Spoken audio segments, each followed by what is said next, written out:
Welcome back to the Intel Extreme Masters Toronto. How are you guys doing? What'd you think of that last series? It's pretty epic. I'm kind of exhausted from watching it. I don't know how they're feeling. But one of them's coming right back on stage. The stakes are real right now. 2 people are coming up, and one of them is going home, and the other stays alive to come back tomorrow. First guy needs no introduction. He was just here. He is the man, the god, the weapon.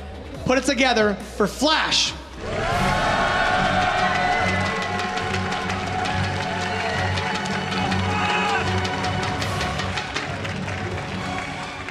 And his opponent was up here earlier, and she's fighting for her life. She's from Kingston, Ontario. And you guys remember the drill? Remember the MC? I think it'd be pretty cool if maybe we did a Scarlett. What do you think? Can we pull that off? Now let's give it a try. We'll start here with Scar. Scarlet.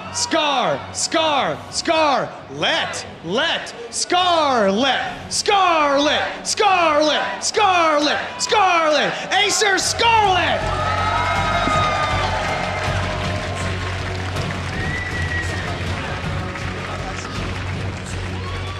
Okay, from our point of view, back here watching that on the TV, it was like, it was like a teleported Scarlett into the stage right there. So we're all ready for the last game of the day. It's been a very fun day, seeing all sorts of kind of crazy games, both on the stage, backstage, on Roddy's stream, everywhere. It's been just a terrific day. Last game of the day. Yeah, I think Flash versus Scarlett. ZVT has been Scarlett's strongest matchup for a while, and maybe that's just because I happen to watch more of the Terran games, but I think so. Not too recently. Yeah, that wouldn't be a surprise to us. She definitely took out some pretty good players, such as Polt. She did. And I think it's obviously had those epic games against Bomber over the last 12 months or so. I mean, pretty much every time they play, it seems to be just an absolutely amazing game. I don't know how to feel about this one. This is a tough one. It's a lower bracket game. We should point that out. Both of them lost their opening game in this group. It's GSL standard format, so lose this one and you're done. Yep. You're out. You're gone. And we're going to lose either Flash or Scarlett. And that's just the height of where we are in this tournament right now. It's disappointing that we have to lose one of them. One of them does go through, and as Jarrett rightly said, we'll play tomorrow in the last game of each group. So just for those that are just tuning in right now, we've gone through all 4 groups A to D. We've lost 1 player from each of those groups so far. This is the game that will decide who we lose from Group D. That'll be the 4th player out. And we only have 1 player through from each of the groups so far. Are you surprised by anything today? Well, apparently, whilst I was casting that last game that gave me a stomachache because of how incredible it was, I noticed that Snoot advanced over SOS. Indeed. Spoilers, sorry. You just ruined the VODs for everyone here. Well, that just happened, so... Is lynching a thing in Canada? Yes, you can lynch Kalaris right after this. Well, there you go. You're going to find out anyway. All right, okay. So, so that happened as well. Yeah. I don't know. Polt is out. Polt's gone. Yeah, he's gone. Hyun's gone. Hyun's gone. Yeah, sorry. I mean, #1 player in the world right now, ranked in WCS. Yeah. Yep. Last week's winner at Red Bull Detroit, gone. Yeah. Not in just like, where does this stop? This carnage? in a TVT, no less. Yes. Well, a TVT and then a TVT. Yeah. But I mean, he dropped to the losers 0-2 or like 0-2-1 to Bunny because there was a draw. Yeah, no, it was. There was a draw. It was a best of 4, and he won 2-0. Scarlett right now on the line. Home crowd, home favourite. Probably their best hope of all coming into this tournament. Huck did terrifically well. Unfortunately, just fell 1 short. Massa, of course, got himself through the Canadian qualifiers, but this is it. Last chance saloon for Canada on home soil. Yeah, and I think she at least has ZVT going for her, but Flash has been very on point. Seems to favor mech in general in this matchup. I think Scarlett's versus mech plays is pretty well developed. You watched Flash through qualifiers. You watched watched him play in GSL recently as well. Yeah. And you watched Pro League, I know, because we were watching Pro League pretty much all seasons. What do you make of his return to form? Nice, good, fun, exciting, flamboyant. No, ultimately, like, I mean, what can you say? Flash returning to form. Unfortunately, losing out on that last series, but what a series! I mean, it's a pleasure to watch. Ultimately, it's a pleasure to watch. And for StarCraft 2, Flash doing well. That means, in my books, StarCraft 2 is doing well. Okay, we're going to head over to the commentary team in just a moment. Just very quickly, one name, one score. Go, Kevin. Flash 2-1. Kalaris? Flash 2-0. Wow! Oh. Permission to lynch I granted. I was already going to be lynched, so Granted. whatever. Hey, I'm Terran. I'm allowed to be biased here. Yeah, you have no right. excuse. No excuse whatsoever. Kalaris then, not going with the Canadian crowd. I'm going to do the 2-1 Scarlett thing. This guy. Just because I want to get out of here alive. He's pandering to you. Let's head over to the commentary team and find out what they think is going to happen and let them tell the story of our final game in Group D. It's Scarlett versus Flash. Thanks, Paul. Definitely, you know, this is not the match that I think a lot of people were expecting. If you're an MC fan, you might have seen this coming, but to think that one of these two amazing players has to be eliminated right now, it's a pretty somber story. It's kind of sad. I wish like there was like, you know, a secondary tournament where they still be alive or something. But no, one of them is going to be eliminated. And if you think about how they match up against each other, I think Flash has been doing pretty well against Zerg. He won his last 7 series against high-level Zergs, including in GSL. He beat Solar and Dark. Yeah. And you have Scarlett, who's always shown good things about in her ZVT at least. At some point, she was complaining a little bit, you know, that it was difficult, especially with Hellbats and all that, but she's always done well. She beat Pulse. I think it was something like 6-1, you know, in the Battlegrounds. Yeah. So definitely very high up there in terms of Zerg versus Terran. Stylistically, how do you think they match up against each other? We have a Scarlett who gets a lot of Banelings and then a certain amount of Mutas. How do you think Flash is going to match up against that? When I look at the way that Flash played in the most recent games, I guess we pull from those GSL games because Flash, and they kind of touched on this a little bit when they were discussing the strategy on the couch. Flash has not been a guy to shy away from mech builds, but most recently, he's kind of taken this Widowmine change and not really done a whole lot with it. He likes to go for the Thor Hellbat composition and just use really good control and really good splitting to get victory without relying on those Widowmines getting big connections. He'd rather rely more on his mechanics of getting lots of units out. So what maps would be the best to go for mech on? King Sejong, is that one of them? If you wanted to go on mech, King Sejong's great. The fewer bases, the better, right? Because the Zerg player will naturally have a mobility advantage that allows them to take more expansions than you.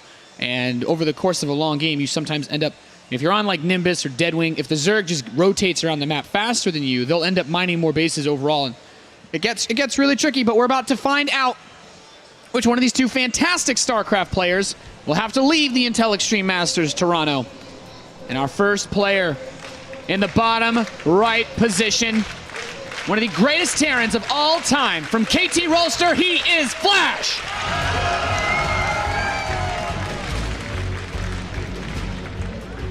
And his opponent, the Canadian native, fighting for her life in this tournament.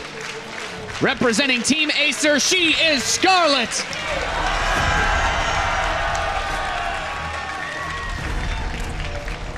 Any chance we see something crazy like a 2-racks out of Flash, you think? I feel like he's not really that guy. If he felt like maybe he had very little chances, like he was up against a Zerg that's just too good for him, then again he's Flash, so there's nobody really. He might go for it, but I don't think...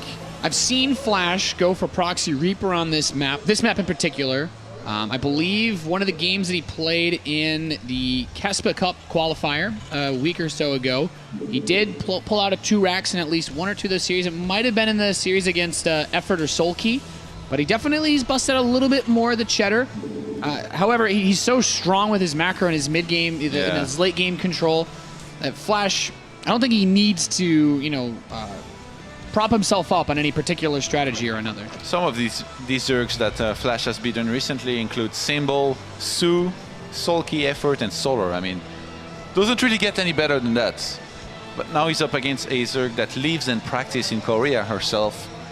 Who I'm sure maybe must have met Flash in there on ladder. Some points. Probably doesn't even know about it because they would both be barcodes. Yeah, with how much both of these two play, I'd be very surprised if they've never somehow run into each other. But Flash... They never played in a tournament. No, not any tournament. tournaments. Well, Flash really hasn't played in a lot of tournaments outside of Pro League and GSL, and even GSL kind of started towards the later end of, or at least his StarCraft 2 career. So this has been, I like getting to see players like Flash come out to tournaments like this. I was really happy to see Zest come out. I know CJ Entis Hero has been one of the Kespa players that's had a lot of success in the foreign tournaments, and I hope this is a trend that we see continue because. I feel like a lot of people like watching Flash a lot. What do you think about Scarlett's gasless build in this game? You think it's her best build, or she can mix it up a lot? Is Flash going to be able to expect that too? Because to some degree, you expect players to prepare for their matches, but I'm pretty sure that Flash was focused mostly on preparing for MC. So has he really had time to watch at Scarlett's VODs and all that? I'd be surprised if he had a lot of time to do it. Definitely not the kind of guy to look at a group like this. If he really wants to win this tournament, and which I assume he does, there's no way he passed up an opportunity to at least check out some of these players or have one of his teammates do a bit of research for him. Because it's just the kind of, regardless of whether or not he thinks he's better than Scarlett, you don't underestimate an opponent because that's how upsets happen. Yeah. I do like how he kept the Reaper back here. In case anyone's wondering, he's like, why isn't the Reaper trying to go kill drones? Why isn't he doing anything crazy? Flash just wants to make sure that there are no fast Zerglings coming to his base so that he can just smoothly go through his opener because he's not super worried about... Yeah, he didn't get a second one. Yeah. He just went straight for the reactor because those Marines can deny scouting. We can see now that 2 gases are being taken. You asked me about the gasless build. Oftentimes, Zergs will start the gas at 5 minutes or 5:45. But this game was started at just around like 4:50. So yeah, Scarlett could launch. She could launch off of this into a Roach play, or this could just be double evolution chamber. I feel like you're really putting a lot at stake when you try to go for something like a Roach timing against Flash. Scarlett, if you think about it, she has some of the very best crisp rate out of all Zergs. She should basically go 4 queens in every single matchup in her every map because she just does so well with that. But it's going to be a very quick lair here. Any chance? Oh, she gets already one more extractor. Do you think there is some kind of fast mutas here in the plan? Maybe hoping to catch some kind of 3cc off guard to the damage? It could work. Flash is kind of known, I would say, for some Hellbat-based plays, but also a lot of Hellion Banshee. And if Scarlett really wanted to try to get inside of Flash's head, this Overlord on the right side could be used for something like a Nidus Storm on the right, and if you go Nidus Queen, it's kind of about as hard of a counter as you're going to get to Hellion Banshee, since you have an Overseer already, since you have a lair you need a lair to do it. But the Spine Crawler being put down does. I'm starting to lean towards what you said, Todd. Mutalisks. Otherwise, Roaches will defend you on the ground. You don't need a Spine unless your tech is going to take you a long time to reach. Do you think Flash... I was thinking about maybe he might do an elevator, but I think he's just going to go at the front with the Hellions and the Reaper. Yeah, I mean... And he's going to drop the Marines. I like it. This is something Tasia's done a lot very recently. Is 4 Queens and a few Links enough to defend against that? It all depends on the kind of shots the Hellions get, because these Marines will deal with the Queens and no trouble with all these healings. And the Hellions are going to get into the main. Flash is looking for big connections on those drones here. What's most important is as he kills these drones, he will see the Spire, and he is roasting up those drones quite nicely. The Marines still in the natural. The most important thing those Marines do is keep these Queens from running down to help faster, because Zergling speed isn't done, and Zerglings just simply aren't doing the what they need to be doing at this point. Flash 16 drones have died already here. Scarlett down to 39 walkers to 34 SCVs. Oh. Flash though, in the meantime, doesn't start any kind of eBay. 21 drones killed. Oh my god. And Flash starts up Stim. He's going to add on 2 barracks immediately. He's not as concerned about the upgrades because he knows, hey, you don't have evolution chambers. So all I really need to do is not lose half my SCVs to this Mutalisk play. And I am way ahead in this matchup. And I have to say, Flash, he doesn't really have a lot of Marines out. So this is the most vulnerable point in the game for him, when these mutas come out before his production kicks in. I think he should be able to get the turrets on time. +1 starts immediately for the air units here for Scarlett, who wants to make sure she gets those upgrades going.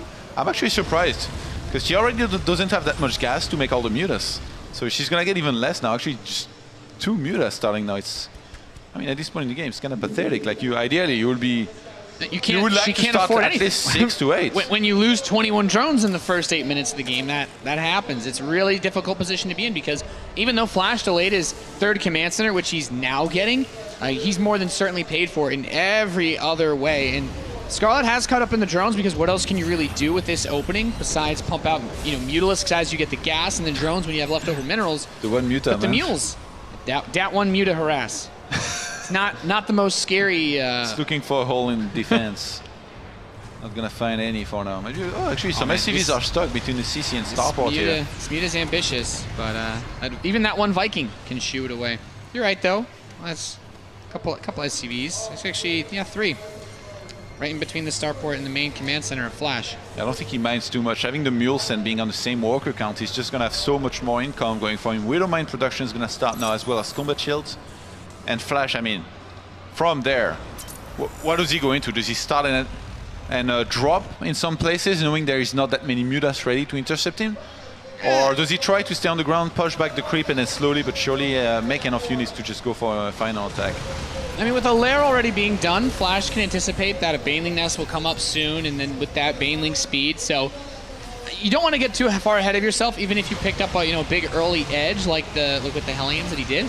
Establishing a third base, getting a bunker, getting a missile turret, and some supply depots to help lock it down while you defend the Muta harass is the most important thing, because once Flash can lock down his 3 bases, that's when the Terran player just starts pushing across the map. That's when he knocked down the creep. But if he tries to do anything on 2 bases, he's really putting a lot at risk. Like, as he moves out now, the Mutas are in a great spot to catch a 3rd command center, and that's what Scarlett's looking for. She kills this Marine that's here. The command center is moving out, but if Scarlett defends against these Marines and delays the 3rd, Flash, he can slowly edge away from having this lead. He's trying to cut off those mutas, maybe try and catch them out of position. Why did Scarlett just get Nuta Scarface? Is this that important to get it in a game like this? I think you almost have to get it against a player that builds mines, but Flash, I will say that's kind of surprising only because when you watch Flash play, he usually doesn't go for a crazy amount of mines. However, this game, he has opted to open up with about 6 so far. He usually switches more towards Hellbats once he begins the Thor process, though. In terms of production, I mean, Flash is very high up there already with a lot of barracks and reactors on them, getting a ton of Marines out. He's gonna push back the creep. Oh, but on the other hand, Scarlett has a lot of Banelings. I don't know if that there are enough Widow Mines here for Flash to be able to fight in a good position. Yeah, with Baneling speed about to finish, he really shouldn't be able to get too much done here. No Evo, by the way, for Scarlett. I like sitting on the edge of the creep, though. Yeah, actually, that's probably the most important thing to note right here. Flash has +1 attack, no armor. He starts +2. He starts his +1 armor. Yeah. So he's going to kill these Zerglings very quickly, but, the Banelings don't care as much about those upgrades. And, whoa, those Widow Mines pretty much acting like Banelings for Scarlett. The friendly fire, she's gonna go for the chase here. She sees that Flash unburrowed for a second, needs maybe some target on the Widow Mines. Yeah, well, now the creep spread's running out. The Banelings move forward, and those Widow Mines get some solid connections. As long as there are Marines left over, Flash can trade a little bit. Scarlett will hold on, and this is what I was talking about. Fortunately for Flash, though, the weakness of a push like this can be recovered because there's no Banelings. It's very difficult for Scarlett to move forward. There's not a lot of creep spread. We see Flash now starting to move into Hellbat production. The second factory's on the way, and a couple more missile turrets are going to lock things down. Despite how poorly that trade may have looked for Flash, there's still no creep by the 4th base, and there's still no creep anymore in the center of the map. Double Evo finally going down here for Scarlett. She knows she's going to have to get some of those upgrades to win. The only other solution would have been maybe to all-in after holding that attack, but I don't think it would ever work. Not with losing all those Banelings. Yeah. It's happened before. We've seen players like Life just overrun a Terran that commits too much. If you look at the walker count, she's done a very nice job of catching up, getting the right amount of, the right ratio of units to walkers. And Scarlett looks like she's thinking about attacking or maybe waiting for Flash here to maybe move out to try and crush everything that he has. She's going to start some upgrades. She gets Burrow as well. That's interesting. She's done miracles before with some burrowed Banelings. Burrowed Banelings. I agree, Todd. Very important. The thing is, Scarlett has invested a lot into these Mutalisks. Like, there's not a crazy number of them, but with +2 attack, they destroy these missile turrets very quickly. And at this point, Flash, he has so many more upgrades to get that building armor really isn't a possibility. That's why he's added so many extra missile turrets. And if Scarlett can get in, those workers are going to die very fast. She just wants to hold Flash away. And we can see with pre-infernal igniters on the way, Flash will be committing to the Hellbat setup. And Infernal pre-igniter, Nate. Has Scarlett... she took a page out of Snoot's book here, getting some Swamos versus Terran. I think she she probably realized that it's just going to be so hard to hold the next push from the Terran player who's just got so much army supply. 108 against 85 right now. She's just going to go for the Swarmos to have some locusts to help and deal with that bioforces. Yeah, this is. I thought she might like rush a high for a second, but I guess this makes sense now. And by the way, Flash, I don't think he's a big fan of Munalisks. He's made a ton of turrets everywhere, actually kind of blocking his minerals in his natural, and he's moving across the map now. He doesn't want to go into some kind of base trade against the Mutas. He might be calling me off the map now. Scarlett. There's a lot of Zerglings and Banelings on the left that. side, but it's off creep. Like, these Banelings won't do anything. Maybe if they were burrowed, she could try to bait Flash in, but he's usually not the kind of guy to make mistakes like that. But I have to trying say, to get away. Flash is gonna surround those units. This is ideal here for him. This is a huge pickup for Flash, moving in on both sides, trying to burrow. You can't leave. Oh, Flash, watch where you step. Steps away just in time. God, it's nerve-wracking to watch this. Oh, more Marines right over it.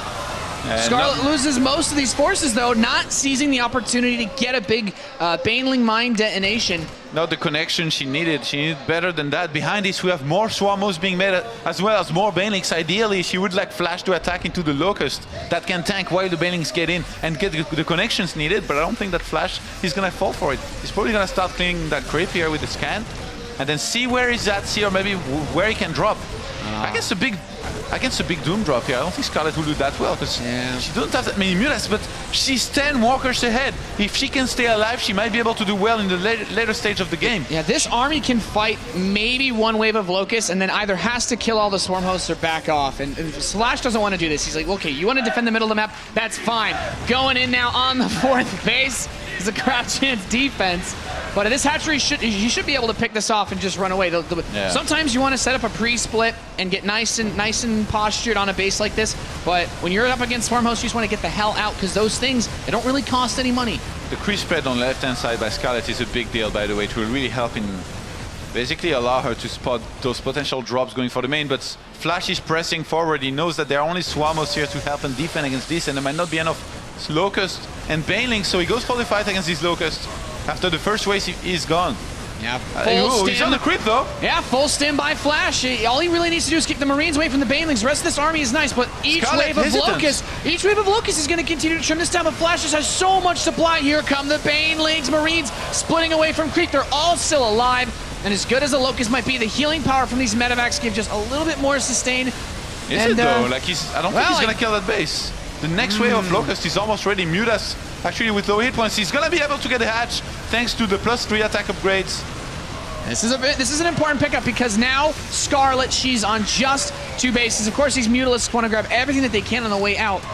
You know, a lot of these players, Todd, I'm sure you saw when Snoot was playing some of that ZVT, everybody was watching. They were like, well, how exactly do you work around a style like this? And I like to think that you can just kind of dance around where the Locusts are going, but when you get zoned in really well, it becomes difficult. And we haven't seen Scarlett use this style a lot, so maybe she's still getting a feel for this, but Flash seems to at least not allow him to lose the lead he had in the earlier phase of the game just because Scarlett went Swarmos. I mean, in terms of upgrades, she's already in 3-2, where Scarlett is basically 1-1-1. She made 1 upgrade of each out of her Evos. She's +2 on the air units, but there are only a few Mutas, and Flash, he's not slowing down. He's going in for the kill, and he's going to keep on fighting against these Locusts. The Banelings thinking about going in. It's so tricky. I mean, attacking this on the ground is so difficult to do. Like, the Mutalisks combined with the Swarmos is just too strong. Like, I don't know if there's a reason why Flash needs to attack into a 2-base Zerg, you know what I mean? Yeah, he could just do a Doom drop in the main against Swarmos. Yeah, either a Doom drop or max out, and against a composition like this, I mean, if you're not sure what to do, mess around a little bit. I don't think going for some mechie units would even be that bad in this situation. Oh, is he gonna scan here soon? Up to 18 Swarmos here. Scarlett sends a Baneling in. It's not doing really anything. 3-3. Oh, I mean, the +3 armor upgrade here for Flash is on the way. Banelings are gonna help for a second, but Flash, he's actually sieged there. Like he's not accepting that he's not gonna break through this. He's being stubborn now. I don't care if there's a new wave of units every 30 seconds. I'm gonna continue to try and plow through this. I think this is the only way for Flash to lose this game is to continue rallying into this. She caught up on supply. He has to slow down. Flash is gonna pull back. Scarlett defense for now. Yeah, the thing is, Scarlett, she has now reclaimed that third base, but you still need the fourth. Like, Flash is not too far behind on resources, lost only 1,000 resources. Although I will say, he was in a much better position before he pushed into the Locust for 3 waves. So we're going to start scanning here for the script tumors, even getting the siege down there. See, I don't think that Locust have the range from the high ground. No, I mean, Ooh, actually, he's no, I don't know if they have shooting. enough. Maybe it's close, but I don't know if it's quite enough. They have like 3 range. It's very short. More attack upgrades here starting for Scarlett. She's going to need that. She actually clears the rocks herself. And big Doom drop finally going to be happening in the main. There are only the Mutas in position. Scarlett needs to come back quickly, but she needs that wave of Locust to really help deal with this. I like that Scarlett picks off those the Widow Mines, but now the Marine push on the right side. This is Flash abusing the immobility of Swarm Hosts and even killing one. Very close to picking off a lot of those. Like I said, the Zerg player has those one. units. Oh! Where are you going, units? Wrong way. It's crazy to think how little Scarlett's mining now and how difficult it is for Flash to She's kill her. mining out. She got very few minerals on the natural, and now the third base is gone. So Flash, I guess, he's kind of choking her out. There's not going to be too many minerals left on those bases. 400 income. I mean, against 2,000. When you can starve out a Swarm Host player, you know you're in a good position. You know you did something right somewhere. Yeah, I mean, Flash had a great grip on this game from the very beginning, and I can't blame Scarlett because, to be honest, with how successful this has been, it definitely seems like the only way she could have gotten the game this far and have this much supply with how it started. Scarlett is trying to catch some of those reinforcements. And you know what? Flash, he's been attacking into these locusts many times. If he manages to reach some of those infestors, she could maybe hold on and get another base or kill a lot. But Flash now gets in there, he stimps again. Oh man, these locusts, they have to do so much. He's challenging the damage output of Marines versus the Locusts, and the thing is, I guess he could just keep killing the third base. Scarlett, yeah, she can't just sit on 2 bases forever. GG, Flash takes the first game here in this elimination match at the Intel Extreme Masters Toronto. Todd, everybody seemed to be watching that ZVT that Scarlett played against Masa. Was there anything that you thought, if Scarlett's in an even position, I think that's when dealing with this style becomes much more frustrating. Yeah, I mean, it's really all that happened prior to that, and with the initial 21 drones or so dying in start of the game, that set her way far behind. But behind this, I really like the attempt, you know, the resilience, staying in there, trying to hold on, and Flash not putting in his best effort of dropping and, you know, going around the locust, just rally his barracks across the map. He's like, hey, I'm Flash, just get out. You're gonna lose eventually, and eventually she did die. I definitely think there's a universe out there where a lot of Terran players throw games when they have leads against a style like this because the Swarm Host can be so cost effective. But Flash, is that your ladder sessions? Maybe that might just be me. But Flash, when you get your 4th base up, I guess he still has enough resource to just kind of throw it away into the Swarm Host. As long as he kills something with every wave, he doesn't have to be worried too much. The next map is Foxtrot Labs, which I won't say is a bad map for the mech style. There's a lot of different pathways and alleys to attack through, though, so could make... Against mech, you need to play mostly Swarm Host, right?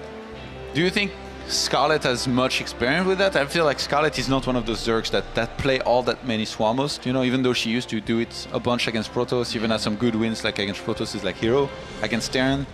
When there was that period of time where mech was kind of getting a bit more popular towards, I'd say, the beginning of this year, we saw a lot of Mutalisk Swarm Host play come out. Scarlett was one of the players that was willing to use this strategy, and I think that pretty much shut down the majority of players that were going mech. We pretty much saw the trend come to a complete stop because of Mutalisk Swarm Host. So I think Scarlett's capable of doing it, and her Swarm Host control in the last game it seemed to be about on par. Not quite Snoot level, of course. I don't want to take that title away from him as the god of Swarm Hosts. But maybe we just get a more straight-up game because I feel like Scar's probably not going to take as much of an economic hit at the start. So you don't think Flash is going to try to mech on this map? Does it change anything that he's up 1 game? I think Flash's setup for playing with Bio, playing with Marine Hellbat Thor, is so good that taking a risk by playing a slow, immobile style is just not his thing. I would be a little bit surprised if Flash actually went mech against Scarlett on this map. All right. Does look like Life is up 1 map against MC, by the way, in the winner's match.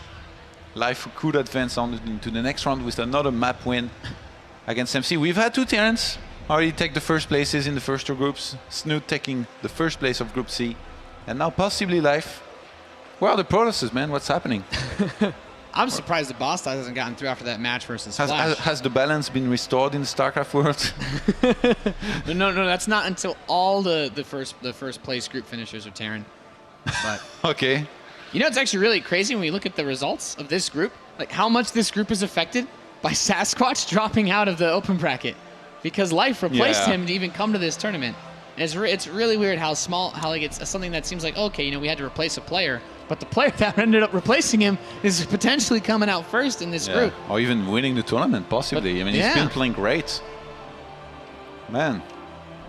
Some really interesting stories, I think. Definitely, I didn't get to catch any of the games that Snoot played against SOS, but defeating him, I don't think he dropped any maps in his group either. It's pretty gnarly. I don't know how you think about it, or what you think about it, but Scarlett losing 21 drones in the previous game, it really looked like she got caught off guard. She expected a completely different opener out of Flash, and then those Marines got in, those Hellions got in. She just wasn't ready. She didn't have the units. She saw it too late. She started some spines, but then the Hellions just fried literally 21 drones, which is an almost unrecoverable situation. The thing is, Flash, many Terran players, and this is what I get when I talk to other people, when I play my own games. When you see a fast spine crawler from a Zerg player, it almost always is some sort of fast Mutalisk player or fast Lair, because the Zerg doesn't want to build Roaches or Zerglings. They want to save whatever resources they can for their gas later on when they get the Lair tech up. So for Flash to go for that kind of Hellion run by, that's precisely the worst thing that can happen to you, because you don't want to build Zerglings. So I'd say it comes down more so to Scarlett's build being greedy. Maybe she didn't expect the Hellions to run in, because maybe she thought that Flash would keep them for a later attack or maybe a later Hellbat push, which Mutalisks would have shut down very nicely. But honestly, I think if you're playing versus someone that's doing this fast Spire play, you should always try to run your Hellions in, because they generally can't afford to have anything else if they're rushing up to Mutalisks. Or not even Wolof, I guess. Yeah, they can't afford to do anything because they rush straight to Spire. The Spire does take a long time to go up as well, so there's, I guess, a sort of, semi-long timing that you can hit before it's up, and the Mutas are finally out. And Flash actually hit very, very early in that game with a bunch of Hellions and Marines. And behind this, actually took his sweet time, throwing down the eBay. But I mean, after killing 21 drones, can you really still lose if you're that good of a player as he is? Yeah, I think this next game, Scarlett can pick a build that's perhaps less greedy. And I don't mean to say it's not like she built a bunch of drones or went for fast upgrades, but when you just rush for tech and have no units, sometimes you die. We've seen it in the reverse positions in when this you play matchup. the game of drones, you win or you die. Yeah, exactly. You get 80 drones by 8 minutes, or it's all over. So I think on Foxtrot Labs, though, it's not a bad map for Mutas, because bouncing between the third base and the main of the Terran player is very easy. Once you get in any kind of rhythm, it's a super short air distance, but the running distance, you have to go down around the natural, down the ramp, and it can be very frustrating in the early game, especially and since there's so many different ways into the natural, depending on the spawns usually. When do we see the tricky. gold base being used on this map? I think it just comes down to how gutsy a Terran or Zerg is feeling. If you're ahead, if you feel like you've done a lot of work and that you can defend whatever the Zerg throws at you, then there's no reason not to take the gold base if you get like a top left or bottom right spawn. But that also exposes you, because then you have two ways that the Zerg can try to hit that base. So we had to fix a couple things, but we're ready to start this game now. The lobby is now counting down. And Todd, man, I think a lot of people be a bit upset to see Scarlett go out at this point in the tournament. Well, a lot of people would be upset to see Flash go out. Yeah. Basically, a lot of people are going to be upset, but also happy, because one of those guys, he's going to have another chance at making it to the next round, the round of fates. I like what you said. Let's just have them keep playing games after this. Whoever loses, it's not fair. It's not fair that someone has to be eliminated. These players are so awesome. It looks like we need just a quick pause. Some of the casters dropped, sadly. Yes, we have. I gotta say we've had quite a few multiple language streams. The Spo TV Games, they're actually doing a Korean stream of this tournament, because even they want to see Scarlett versus Flash. I mean, everybody wants to see Flash play, man. That's true. What do you think we are going to see here as far as openers? Does Scarlett go again into that 4-queen again on a map where Reapers, you know, have a lot of room to... Well, what is it that you call it? That small area behind the natural? I mean, depending on the spawns, like the little peninsula. There's Oh, that, yes, that part the that peninsula. sticks out that you can just Yes. jump up to from the natural. It makes things, I think it makes things a little bit easier for Reaper play. Like Flash, You said Flash before did a proxy Reaper on King Sejong Station. Any chance he does it on this map? I wouldn't be surprised since he's up one map in this series. This is probably one of the most popular proxy Reaper maps because of, you know, as we were discussing, the architecture of it allowing for Reapers to jump Yeah. around pretty easily. So I think it was maybe- MMA that did it against Newt. I've Proxy seen Reaper into MMA. mech. I've seen MMA do it. I've seen Cure do it. I've seen, I think, even Yoda do it. Most TvZ series that I've seen on this map, like someone's busted it out. MMA's done it a lot. Yeah. Is that your main build on the ladder, Nate? I don't proxy Reaper. It always gets scouted. I have bad luck. I have bad luck with my cheese. Some of the matches that we're going to see tomorrow to find out who else qualifies, by the way. In the Group A, we're going to have Bunny take on Zest. One of those guys is going to move on to round of 8. Linog versus Violet. SOS versus First. Oh my god. It's actually going to be the rematch from the first match that happened in that group. And then, of course, the winner of that match here will play against MC because Life did take out MC in the winner's match and Life moved on to the next round. So far, 2 Terrans and 2 Zergs. Definitely going to have 1 Protoss moving on tomorrow in the Group C because it's a PvP in the deciding match. Yeah. Interesting stuff here. This is the results in this tournament have definitely been a bit interesting to say the least. Liquid guys were having a ball to say the least. We are now loaded into the game though. Can start map number 2. This is of course the lower bracket match. The loser of this best of 3 will be eliminated from the Intel Extreme Masters Toronto. And our first player spawning in the top right position in blue, playing Terran for KT Rolster. He is Flash.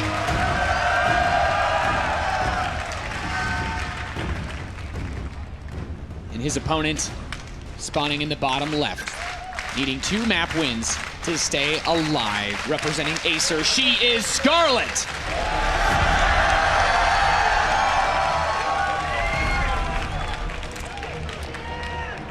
What is it going to be, Nate? Is it going to be the proxy? Doesn't look Too late. like we're going to see a proxy. And the depot's from Flash. almost done. No SCV out on the map. And Scarlett going for the drone scout here, wants to make sure no kind of 2 racks or proxy goes down. Yeah, I think with how popular it is in this map, you need to be careful. But there's also so many different places where you can place a barracks. It makes it tricky because even if she sends the drone scout out, she would be unlikely to find a proxy barracks if there was one. Maybe if it was an 11-11, but certain you would never find the Reaper one. Flash is just going to open a Reaper. Upon seeing what she's up against, is the opener always the same? Does she just get the enough walkers to Oh no! to have a few lavas? Oh, okay. Hash block. You know what? I was Todd? wondering about that. Let's take the book of rules of standard TvZ we were reading and just throw it out the window because things are going to get weird again. This is very similar to what we saw Linog, I believe, bust out earlier today. Ye old proxy hatch. Now, there are a couple ways to do this. You have any? I guess as a Protoss player, you kind of know the pain of having to deal with creep in your natural. But as a Terran, I'm wondering if Flash is going to have to deal with either a very fast speed follow-up, as there is an extractor on the way, or if it's just going to be Linog lost that game, right? When he did else. that. I think he lost it. Yes, I believe so. Yeah, so, I mean, Scarlett's going to have to do better than that. But, yeah, tell us a little bit more about the build here and how you can counter this exactly as a Terran. Like, what's the best and most efficient way? There's a surprisingly large number of ways to handle this. Okay. It does come down to how fast you scout it. The SCV goes in the natural and sees this.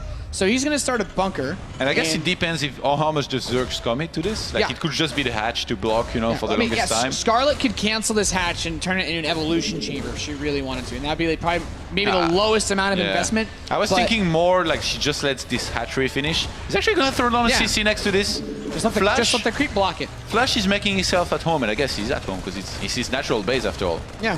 So Flash isn't concerned about this, and Scarlett's not going to commit anything else.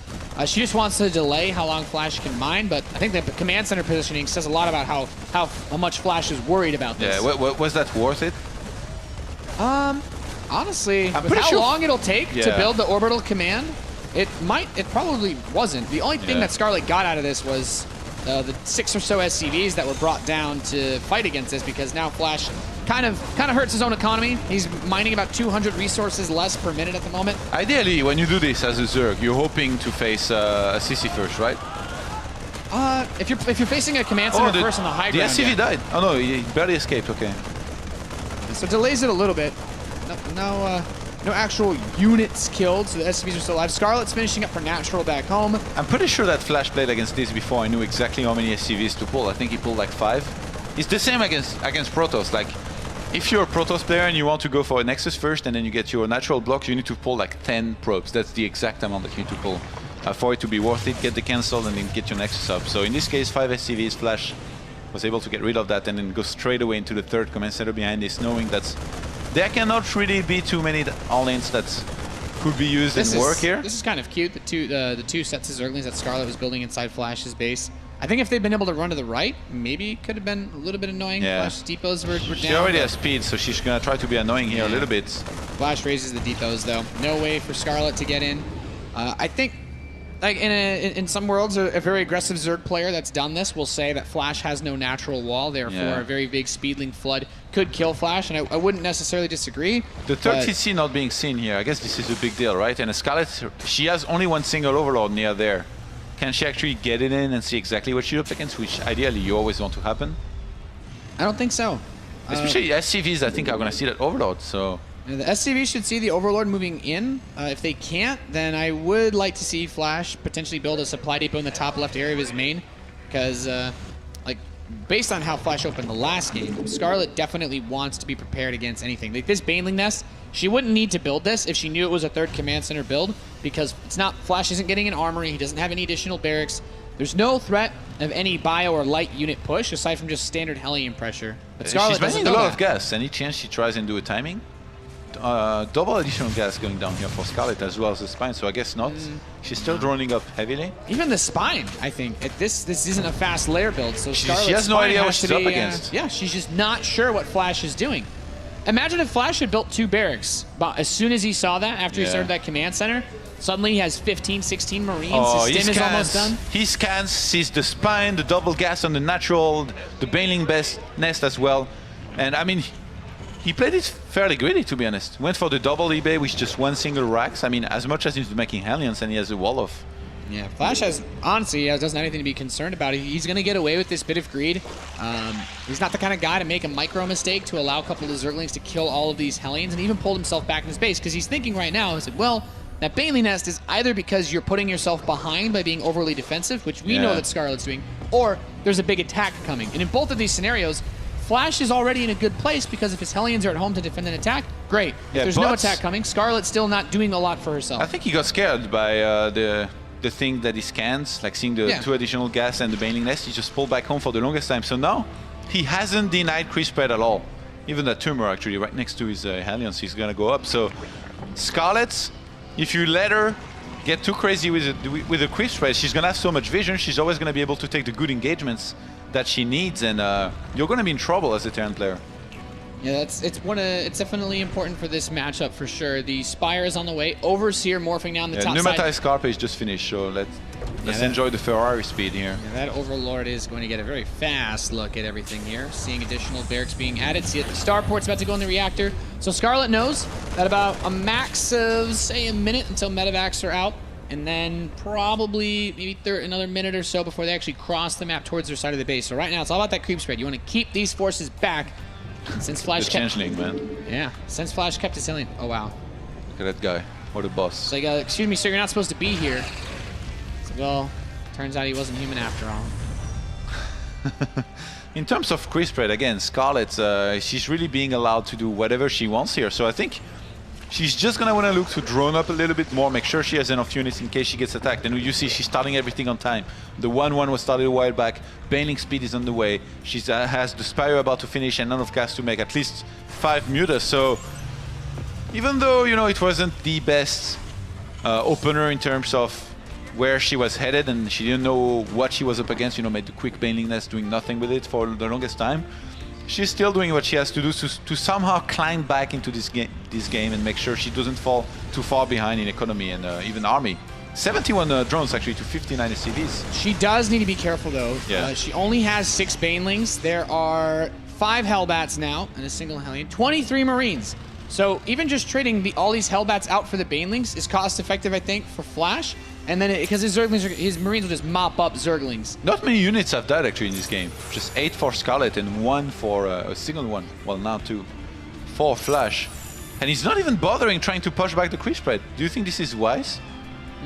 Using more mules to get more army and then going for a big fight? I guess he would invest a lot into that fight, and if somehow it didn't work, then it's in trouble. You're right. This is a very different makeup compared to the last game where Flash was able to just push on all fronts against Scarlett throughout the whole game. And now Scarlett's even going up to an infestation pit. Swarmhost or what? It could be. I think it's Swarmhost. Like, you don't usually get it that fast. It would line up for a hive to get three upgrades in a yeah, but glands, usually you want to get closer to maxing out before you finally want your make fourth. that. Yeah, you want your 4th before that time. She can't really afford to move into Swarmhost or start There we go. upgrade for them. So Kill some of those crypt tumors here, and I think Flash is gonna want to maybe try and push from there, but he's playing with Hellbats rather than Widow Mines. Yep. Like, how important is this? Like, if you look at the army of Flash and the army of Scarlett right now, and you imagine they're gonna fight on the edge of the creep, like, surely Flash is gonna do better than on creep, but is it gonna be good enough? I think the Hellbats, it comes totally on a preference, because if the Hellbats soak up Baneling shots, they're kind of doing the job of the Widow Mine anyway, which is to eliminate Banelings from the equation, except, you know, Hellbats can fight back after they fire off their first volley. There it is! We will see the Swarm Hosts once again, and with this creep spread, it's going to make things more and more easy. I'm starting to wonder, you know, we were talking about this last game, what happens when you're not behind and you do this? And you know, Flash is cleaned some of that creep spread, but he's waiting for his 2-2 upgrades, I think, to hit the timing here. The thing is, when 2-2 finishes, there's going to be a bunch of Swarmhosts out here for Scarlett to really help and reinforce. So as much as his bio forces is going to be an overwhelming force with a lot of army supply. He's actually ahead right now with 122 against 101. It's just going to be very hard for him to break Scarlett, I feel. Yeah, but as long as there's creep spread, Scarlett has a lot of time to prepare for every push. And now that we're going to see, all of these, these Swarm Hosts on the map, Ooh, the Mulas she's out going of to position. slowly trade away against this. The Mulas are trying to catch off the reinforcements here, and they do get some of those. They're going to be traded for some of those Marines.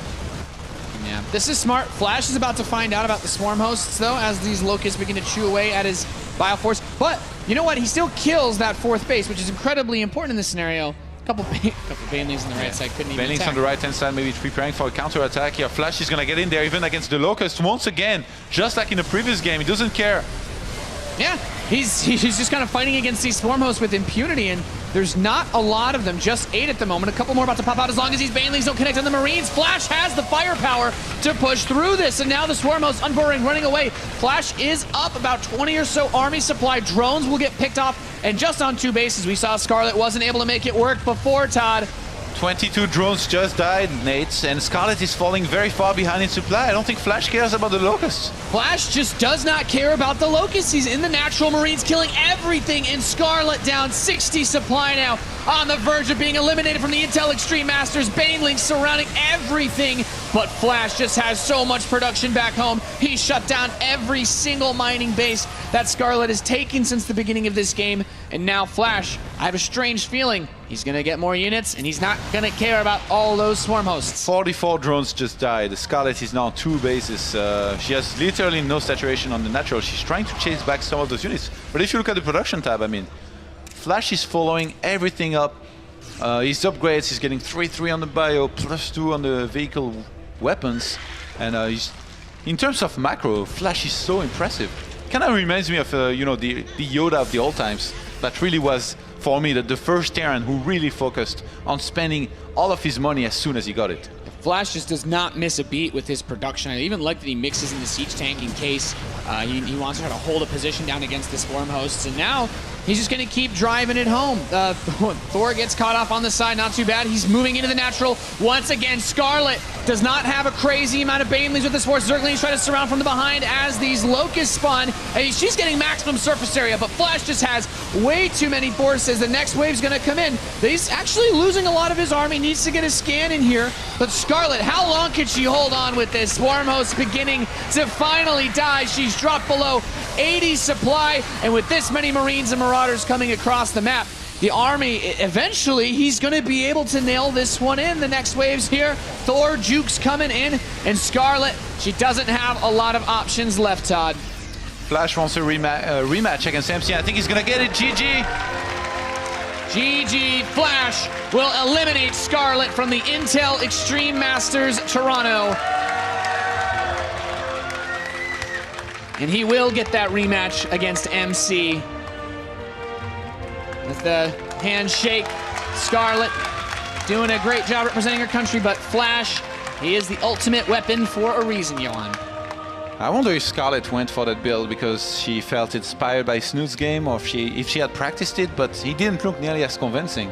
So I feel like to do justice to this, we need to see Flash maybe later on against Snoot. If that were to happen, and we'd see the same scenario and Snoot pull it off, I'd be amazed. Because Flash made it look easy here against the Swarmless play of the Zerg player. And you know, you'd kind of said Snoot showed us the masterclass of that style, and I think we would see the best way to deal with it if we saw Flash. Everybody was watching those games. Everybody's kind of looking at all the players that are doing the interesting builds, and a lot of those are coming from Snoot in this tournament. But Flash, he's gonna live to fight that final match that I believe will be played out to tomorrow to determine whether or not he does make it to the quarterfinals. And it certainly won't be an easy one after the results of his first series he played today. Yeah, it's been such a cool day of StarCraft, and when I look at the matches that we're gonna have tomorrow, man, I'm just so excited. Bunny versus Zest. I mean, I've been wanting to watch this. They didn't play in the group yet. Zest played against 2 Terrans previously, so Bunny's gonna have those games to study from. Then you have Linok against Violet taking place as well. SOS versus First. Yeah, it's going to be an awesome day of StarCraft tomorrow as we continue to move through the Intel Extreme Masters group stage and finish everything up as we start the quarterfinals. But let's hear from Paul over on the couch. What's happening? Thank you very much to our commentators for our final game of the day. Sad shot there of Scarlett.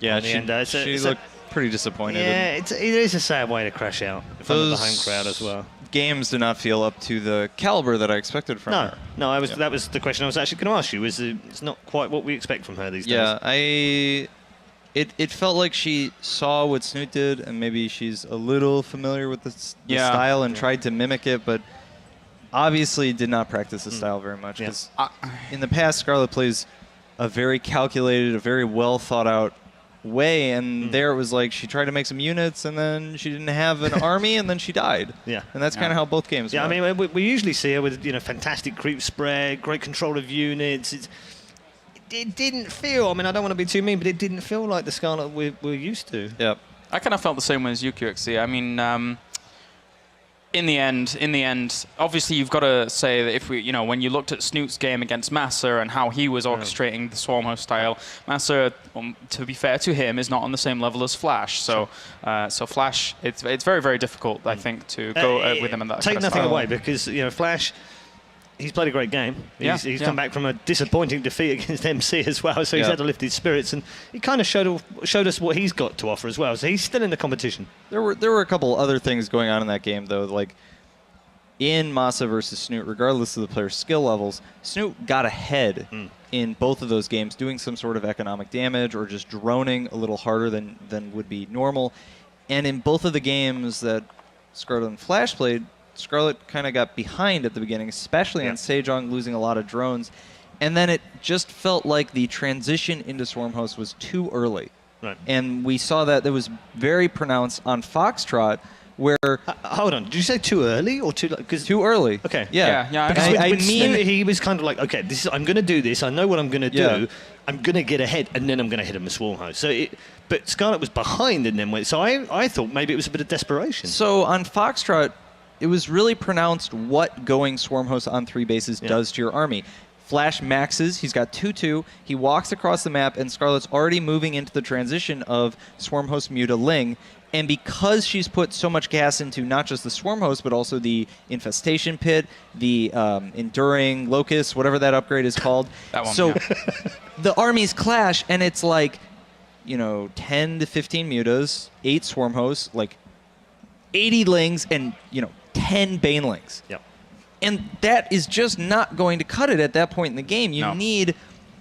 The gas is so important for the Zerg player, and when we saw Snoot do it, he wasn't ever transitioning until he at least had his 4th base gases secured. And that seemed to be the critical difference. And this, ladies and gents, is why I'm still stuck in silver stroke gold, and this man's a genius. Thank you very much, Kevin, for giving us some great insight throughout the day as well, as yesterday as well.